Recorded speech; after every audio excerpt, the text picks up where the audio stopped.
Informasi berikutnya pemirsa, masyarakat Bolmong yang berdomisili di wilayah hukum Polres Kota Mobagu hari ini ramai-ramai mendatangi Polres Kota Mobagu untuk mengurus penerbitan SKCK. Layanan penerbitan SKCK di Polres Kota Mobagu hari ini jauh lebih ramai dibandingkan biasanya.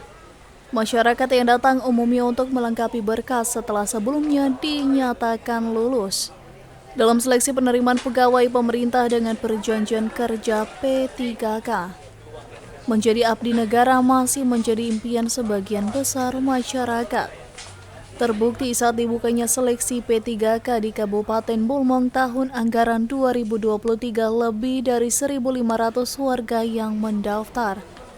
Sementara untuk alokasi hanya 735 formasi guru.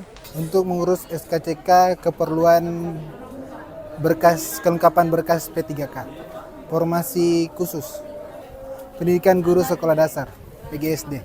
Untuk perlengkapan berkas P3K, untuk formasi yaitu guru TIK, Teknik Informasi dan Komunikasi.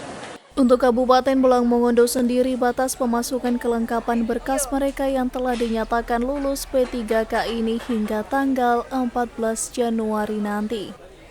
Tim Liputan Kawanua TV melaporkan.